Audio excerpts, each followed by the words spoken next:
নমস্কার বন্ধুরা, তো কেমন আছেন আপনারা? আশা করি খুব ভালো আছেন। তো বিগ ব্রেকআউট সিরিজের একটা অন্য ভিডিওতে আপনাদের স্বাগত। তো আজ এই ভিডিওতে আমরা ডিসকাস করব সিসিএল প্রোডাক্ট সম্বন্ধে। তো ভিডিওটা শুরু করার আগে একটা ডিসক্লেমার এখানে দিয়ে দিই।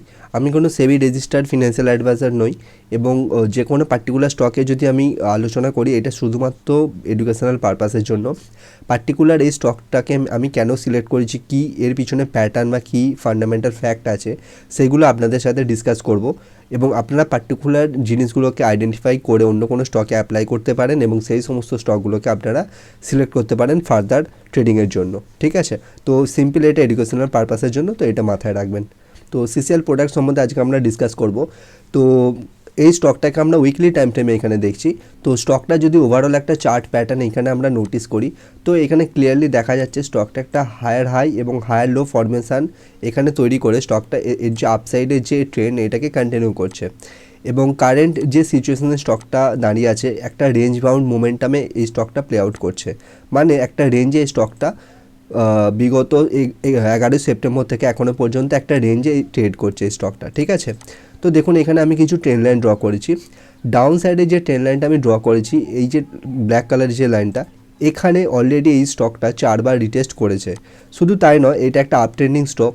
তো আপ ট্রেন্ডিং স্টকে যদি আপনারা প্যাটার্নটা ভালোভাবে নোটিস করেন, তো একটা স্টক যখন higher high high low formation করে চলে, মানে এই যে লোগুলো ফরমেশন করে চলে, ফার্দার যখন স্টক আবার রিট্রেসমেন্টের জন্য আসে, তখন এইখানে যে রিট্রেসমেন্ট জোনটা মানায়, এই জোন যখনই ব্রেকআউট হয় এই স্টকটার একটা মোমেন্টাম আবার তৈরি হয় আপসাইডের মোমেন্টামটাকে কন্টিনিউ করার জন্য।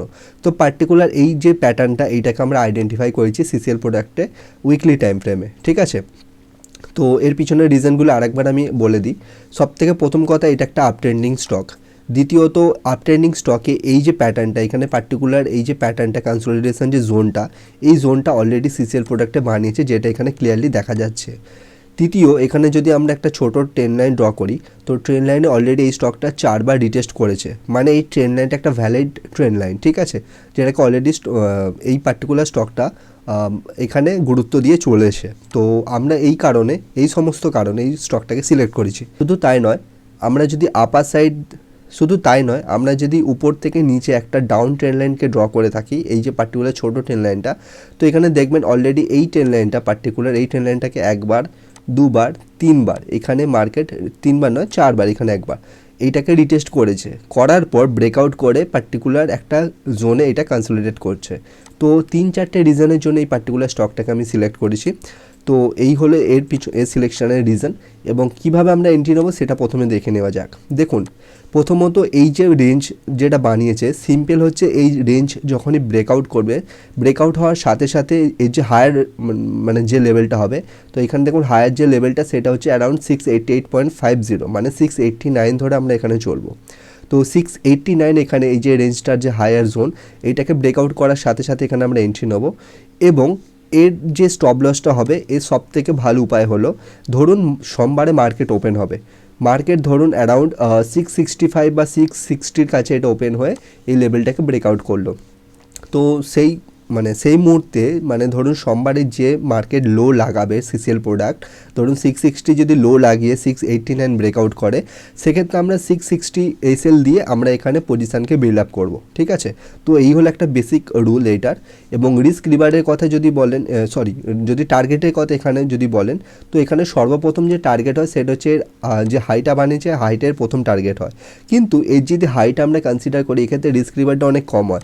শুধু তাই নয়, এই ধরনের যে প্যাটার্নগুলোতে নর্মাল যেটা হয়ে থাকে সেটা দেখুন, সাপোজ ধরুন এই স্টকটা এইভাবে বানাতে যাচ্ছে হায়ার হাই হাই লো। ঠিক আছে, দেখুন প্রত্যেকবারে এই যখন হাইটা ব্রেকআউট হয়, মানে ধরুন এই যে লোটা বানিয়ে এই হাইটাকে ব্রেকআউট করে একটা মোমেন্টাম করেছে, তারপর আবার একটা রিট্রেসমেন্ট দিয়ে আবার এই যে হাইটা বানিয়েছে এটাকে ব্রেকআউট করছে, মানে এর ট্রেনটাকে কন্টিনিউ করছে। তো এখানে দুটো জিনিস হতে পারে, আইদার এই যে হাইটা বানিয়েছে এর হাই থেকে রিজেকশন নিয়ে নিচে চলে আসতে পারে, বা এই হাইটা ফার্দার ব্রেকআউট করে আপসাইডে মোমেন্টামটাকে কন্টিনিউ করতে পারে। তো আমরা এখানে কনসিডার করে চলছি যে এই পার্টিকুলার স্টকটা এর যে অল টাইম হাইটা বানিয়েছে এই হাইটাকে ব্রেকআউট করে এর যে ট্রেন্ড আপ ট্রেন্ড এটাকে কন্টিনিউ করবে। তো এই জন্য আমি এখানে টার্গেট যেটা প্রিডিফাইন করে রেখেছি 870, এটার প্রথম টার্গেট হবে। তো সেই হিসেবে যদি রিস্ক রিওয়ার্ডের কথা এখানে বলা যায়, সেক্ষেত্রে 1:6 উপরে রিস্ক রিওয়ার্ড আমরা এখানে পেতে পারি। ঠিক আছে, তো এখানে আরেকবার রিক্যাপ করে দিচ্ছি আমি। তো সিম্পল একটা আপট্রেন্ডিং স্টক একটা কনসলিডেশন পেয়েছি, কনসলিডেশন ব্রেকআউট হওয়ার সাথে সাথে এখানে আমরা এন্ট্রি নেব। স্টপ লস সেদিনকে মানে যেদিনকে স্টকটা এই লেভেলটাকে ব্রেকআউট করবে ওই দিনের লোটাকে আমরা এসএল ধরে এখানে এন্ট্রি নেব এবং আমাদের যে টার্গেট হবে 870, তো এখানে রিস্ক রিওয়ার্ড হবে 1:6 উপরে। ঠিক আছে, এই ধরনের যে প্যাটার্নটা আপনারা অন্য কোনো স্টকে অ্যাপ্লাই করে দেখতে পারেন, সেখানে ভালো রকমের আপনারা রেজাল্ট পেতে পারেন। ঠিক আছে, তো এবার বলা যাক এইটা হলো তো পুরো প্যাটার্নের খেলা, কিন্তু এইগুলোকে প্লে আউট করার জন্য ফর্মুলা কি? Simple risk management. তো রিস্ক ম্যানেজমেন্ট একটা বড় টপিক, তো আমি একটা সিম্পল আপনাদের বলে রাখি। সাপোজ ধরুন কোনো পার্টিকুলার স্টকে আপনি এই ধরনের প্যাটার্ন আইডেন্টিফাই করে ট্রেড করবেন বলে ঠিক করেছেন। ঠিক আছে, তো আপনার কাছে এই ধরনের ধরুন এন্ট্রি, স্টপ লস, টার্গেট সব কিছু ডিফাইন্ড অলরেডি হয়ে গেছে। তো সেক্ষেত্রে আপনারা কী করবেন, সাপোজ ধরুন এই স্টকটা আমি এক্সাম্পল দিয়ে আপনাদের বোঝানোর চেষ্টা করছি। সাপোজ আপনার কাছে 50,000 টাকা ক্যাপিটাল আছে। ঠিক আছে, তো যে কোনো স্টকে ইনিশিয়ালি আপনারা 1% বেশি রিস্ক নেবেন না। ঠিক আছে, তো 50,000 টাকার 1% মানে হচ্ছে 500 টাকা। ওকে, তো 500 টাকার বেশি আপনি রিস্ক নেবেন না, আপনার যে কোনো ধরনের ক্যাপিটাল হতে পারে।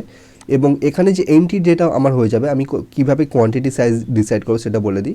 সাপোজ আমার এন্ট্রি হয়ে যাচ্ছে 689। ঠিক আছে, তো এটাকে আমরা মাইনাস করবো যেটা আমাদের স্টপ লস হবে সেটা দিয়ে। তো ধরুন 665 টাকা আমাদের স্টপ লস। ঠিক আছে, তো প্রতিটা স্টকের জন্য আমাদের যে রিস্ক হয়ে যাবে সেটা হচ্ছে 24 টাকা। তো 24 টাকা যদি একটা স্টকের পিছনে রিস্ক হয় তাহলে আমরা কটা স্টক নিতে পারবো 500 টাকা রিস্কের জন্য? সেক্ষেত্রে আমরা 500 টাকাকে 24 দিয়ে ডিভাইড করে দেবো। ঠিক আছে, তো তাহলে এখানে আমরা 20 বা 21টা কোয়ান্টিটি এখানে আমরা নিতে পারবো। তো এখানে ধরুন 21টা যদি আমি কোয়ান্টিটি নিই সাপোজ, ঠিক আছে, আমাদের যদি এন্ট্রি প্রাইস হয় ধরুন 688.50 সাপোজ। ঠিক আছে, এটা ধরুন এদিক ওদিক হতে পারে। সেক্ষেত্রে আমাদের ক্যাপিটাল যেটা ডিপ্লয়মেন্ট হবে এখানে 14,460 টাকার কাছে, এবং এর দরুন যে আমাদের টোটাল রিস্ক এসে যাবে সেটা হয়ে যাবে 500 টাকা, এবং যেটা আমরা প্রফিট এক্সপেক্ট করে চলতে পারি সেটা হচ্ছে 1:6 মানে 3,000 টাকা। মানে আমি 14,000 টাকা 14,500 টাকার কাছাকাছি আমি এখানে ডিপ্লয় করছি। 1:6 মানে হচ্ছে নিয়ার অ্যাবাউট 3,000-এর কাছে প্রফিট এক্সপেক্ট করছি, এবং আমার যেটা রিস্ক হয়ে দাঁড়াচ্ছে সেটা হচ্ছে 500 টাকা। তো এখানে যেটা আপনাদের পুরো প্ল্যান যেটা ওইটা পুরোপুরি ক্লিয়ার থাকবে আপনার কাছে যে কী হতে পারে মার্কেটে, আপনাদের কাছে পুরোপুরি আপনারা প্রিপেয়ারের সঙ্গে যাবেন। ঠিক আছে, তো এই হিসেবে এখানে একটা কথা বলে রাখি। সাপোজ ধরুন এটা আপনার 1:6 যদি দিয়ে থাকে কথার কথা, ঠিক আছে, সেক্ষেত্রে যেটা প্রফিট হবে আপনার ক্যাপিটালের উপরে সেটাকে আপনাকে দেখতে হবে। এটা আপনার ডিপ্লয়েড ক্যাপিটালের উপরে আপনাকে দেখলে হবে না, সবসময় রিটার্ন ক্যালকুলেট হবে আপনার যে টোটাল ক্যাপিটাল। ঠিক আছে, return on your capital, not your investment. ঠিক আছে, কারণ আপনি একটা পার্টিকুলার স্টকের উপরে কোনো আপনার পুরো ক্যাপিটালটাকে ডিপ্লয় করতে পারেন না। ঠিক আছে, তো সেক্ষেত্রে পার্টিকুলার একটা স্টক যদি আপনার ডাবল বা 3 গুণ 4 গুণ হয়েও যায়, সেক্ষেত্রে কিন্তু আপনার টোটাল ক্যাপিটাল কিন্তু ডাবল হবে না। সেক্ষেত্রে আপনার যে নাম্বার অফ ট্রেড আপনি নেবেন তার মধ্যে কিছু ট্রেড আপনার প্রফিটেবল হবে, কিছু ট্রেড লস হবে। নেট আপনার যে রিস্ক রিওয়ার্ড হবে সেই হিসাবে আপনি একটা রিটার্ন পেয়ে যাবেন। ঠিক আছে, তো সেই হিসাবে আপনাকে ক্যালকুলেট করতে হবে। তো এখানে 14,450 টাকা দিয়ে যদি আমি 3,000 টাকা পাই, তার মানে কিন্তু এটা নয় যে আমি এখানে 20% রিটার্ন পেয়ে গেলাম আমার ক্যাপিটালের উপরে, সেটা কিন্তু একদমই না। আপনাকে দেখতে হবে আপনার টোটাল ক্যাপিটাল 50,000 উপর রিটার্ন কতটা হচ্ছে। ঠিক আছে, কারণ আপনি একটা ট্রেড নেবেন না, আপনি মিনিমাম 3-4টে ট্রেড নেবেন যদি আপনি সুইং ট্রেড করেন। ঠিক আছে, মিনিমাম 2 থেকে 3টে ট্রেড আপনাকে নিতে হবে মানে এই নয় যে আপনি নিয়ে নিলেন যে কোনো ট্রেড, আপনার সিস্টেমে যখনই আসবে তখনই আপনি নেবেন, নাহলে আপনি চুপচাপ বসে থাকবেন। তো এই ছিল আজকের এই ভিডিও। এই ধরনের ভিডিও আমি আপনাদের সাথে আগামী দিনে আরও শেয়ার করব, এবং অনেক নতুন নতুন কনসেপ্টের সাথে আমি নতুন ভিডিও বানিয়ে আপনাদেরকে দেখাবো কীভাবে আপনারা নিজেরা স্বাবলম্বীভাবে ট্রেড করতে পারবেন স্টক মার্কেটে সম্পূর্ণ বাংলা ভাষায়। ঠিক আছে, তো আজকে তারিখ তো বলে দিই 11ই ফেব্রুয়ারি 2024, তো এটা হচ্ছে নেক্সট উইকের জন্য। আরেকটা কথা এখানে বলে রাখি, যদি এই স্টকটা অনেকটা গ্যাপ ডাউন ওপেন হয়, মানে ধরুন নিয়ার অ্যাবাউট 625-এর নিচে বা 27-এর নিচে ওপেন হয়, সেক্ষেত্রে এই স্টকটাকে আমরা অ্যাভয়েড করবো। ঠিক আছে, তো এই ছিল আজকের এই ভিডিও। আশা করি ভিডিওটা আপনাদের ভালো লেগে থাকবে। যদি ভিডিওটা ভালো লেগে থাকে তো ভিডিওটাকে লাইক, শেয়ার এবং আপনার যে মূল্যবান কমেন্ট আছে সেটা লিখতে পারেন, আর যদি কিছু ভুল করে থাকি বা আপনাদের যদি কিছু জিজ্ঞাসা থাকে, এবং ভবিষ্যতে কোনো ভিডিওর জন্য আপনারা চ্যানেলটাকে সাবস্ক্রাইব করতে পারেন। ঠিক আছে, তো চলুন দেখা হচ্ছে পরের ভিডিওতে। Happy trading, happy investing.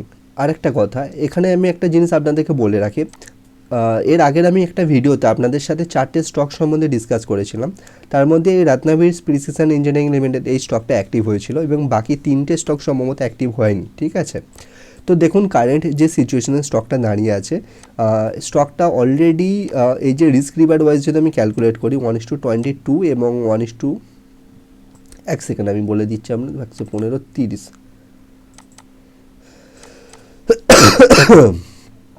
Current যে সিচুয়েশনে স্টকটা ট্রেড হচ্ছে, ঠিক আছে, এই সিচুয়েশনে অ্যারাউন্ড 1:2.8 উপরে রিস্ক রিভার স্টকটা দিচ্ছে, কিন্তু স্টকটা যে টার্গেট আছে 164, ঠিক আছে। তো স্টকটা অলরেডি একটা প্রফিটেবল ট্রেড। তো এখানে স্টকটাকে কীভাবে আপনারা ট্রেল করতে পারেন সেটা আপনাদেরকে একটু বলে দিই, ঠিক আছে, এই ভিডিওতে। দেখুন, স্টকটাকে আমরা ছোটো টাইম ফ্রেমে একটু দেখবো এখানে, ঠিক আছে। তো এখানে আপনারা দেখুন স্টকটা এই লেভেলটা ব্রেকআউট করার পর এরকম একটা হাই লো ফরমেশন করে স্টকটা চলেছে। তো আপনারা সিম্পল ডাও থিওরি জানেন, ডাও থিওরি একটা সিম্পল কনসেপ্ট, এরকম হাই লো ফরমেশন করে বা লোয়ার হাই এখানে ফরমেশন করে স্টকটা চলে।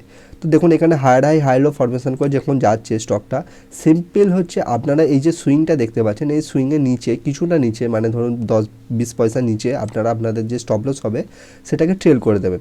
তাহলে কি হবে, এই যে লেভেলে যদি আমি স্টকটাকে এই মুহূর্তে ট্রেল করে দিই, মানে ধরুন 134-এর কাছে, তাহলেও আমাদের যে রিস্ক রিভার মিনিমাম যেটা আমাদের হাতে থাকবে সেটা বলে দিচ্ছি আপনাদেরকে।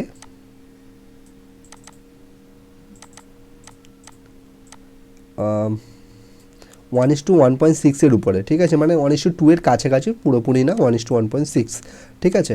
তো তাহলে কী হবে, আমরা এই পার্টিকুলার ট্রেডটাতে কোনো লস করবো না, ঠিক আছে।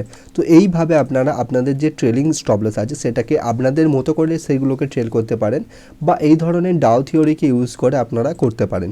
তো পার্টিকুলার এই স্টকটাতে আমি ইনভেস্টেড নই, তো এই জন্য আমি তো এইটা একটা বলে রাখি, আমি অলরেডি বলে দিয়েছিলাম হয়তো এখানে আমি ইনভেস্টমেন্ট করতে পারি, কিন্তু আমি এখানে করিনি, সরি। তো সিসিএল প্রোডাক্টে এখানে আমি আরেকটা ডিসক্লেমার দিয়ে রাখি, এই স্টকটাতে আমি পজিশান কালকে বিল্ড আপ করবো, ঠিক আছে। তো এটা একটা ডিসক্লেমার, পার্টিকুলার এই স্টকটাতে আমি যেমন আপনাদেরকে বললাম ঠিক এইভাবেই আমি পার্টিকুলার এই স্টকটাতে ইনভেস্টমেন্ট করব। তো এই ছিল আজকের এই ভিডিও। তো চলুন দেখা হচ্ছে পরের ভিডিওতে, ঠিক আছে।